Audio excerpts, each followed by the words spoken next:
Hi and welcome to Sri Lanka Today. Just 2 months into the year, and it's been a time of great significance for the country. The government's military effort has generally been victorious, but with it also comes new humanitarian challenges and the possibility of violence spilling over to other parts of the country. In our first report today, we hear the views of some politicians on what we can expect in the future in terms of peace and an end to war. Colombo Fashion Week 2009 was an attempt at boosting the image of Sri Lanka as a destination for niche tourists, in this case, those involved and interested in fashion. Sponsored by the Tourism Promotion Board and a private sector partner, the HSBC, Colombo Fashion Week 2009 was planned as a 3-day event featuring collections from both local and foreign designers to an exclusive audience of invitees only.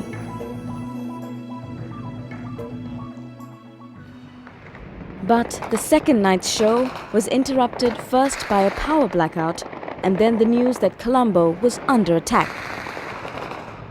According to the government, the attack itself was not successful as the intended targets were not destroyed.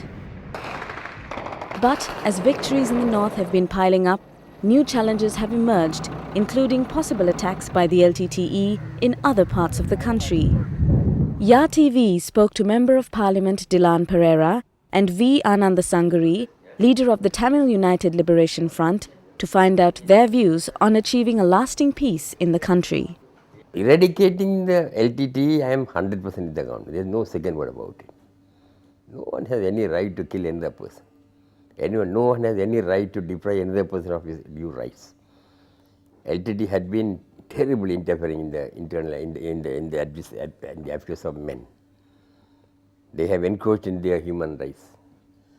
They have deprived them of their fundamental rights. So the people are happy that we have won.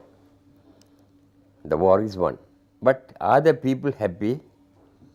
Now if you go around and see the refugees who are in the refugee camps, you think they are happy? I don't think.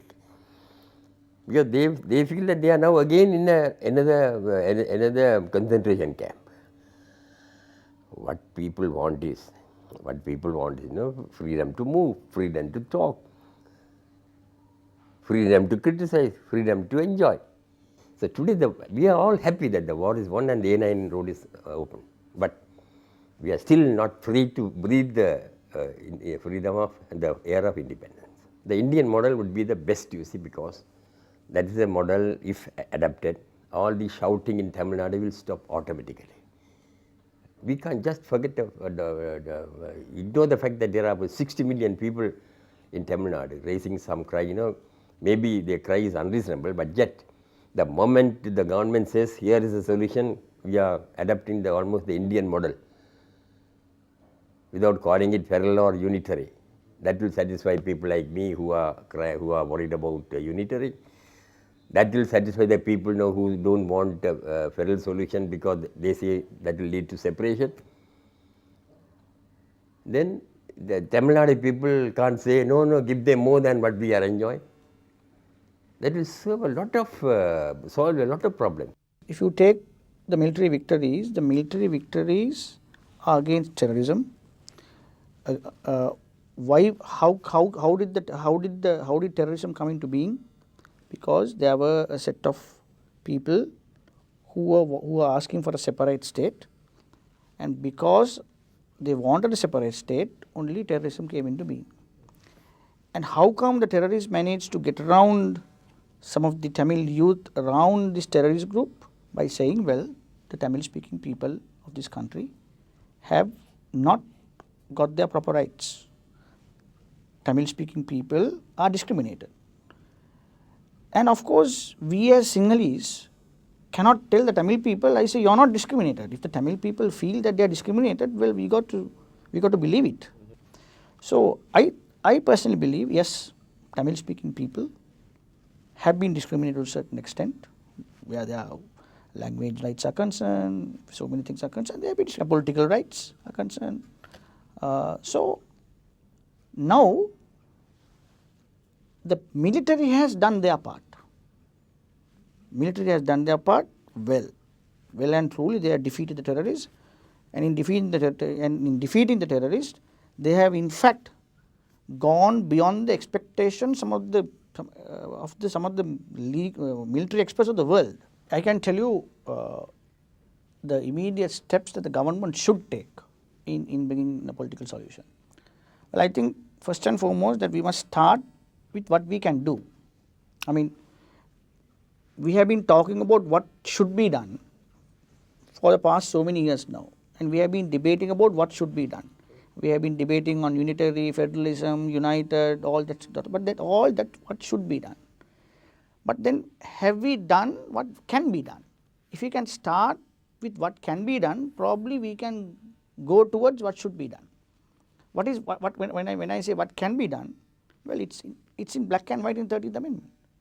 So 13th Amendment very clearly says, determined by the Supreme Court, that under the present constitution, the powers that should be devolved to the provincial councils, land included, police included. For the past 20 years, well, we have not done what should be done. You know, a lot of people who are also talking about devolution of power say, well, we must give power to Tamils. But who are we to say we have to give? No. Then by saying we have to give, what are we doing? We are again creating a majority and a minority. So let's share power with the Tamil people. So 13th Amendment is a way of sending positive signals to the Tamil people after the war, after the military victories. Well, the government is ready to share powers, because winning hearts and minds is more difficult than the military victories. So let's send positive signals to Tamil speaking people by implementing the 13th Amendment fully. And when you start implementing it, then we can see whether the problems of the Tamil people are addressed by implementing the 13th Amendment. I feel, well, they are not going to be fully addressed. This is my feeling. Well, if they are not addressed, then we can go 13th Amendment plus plus.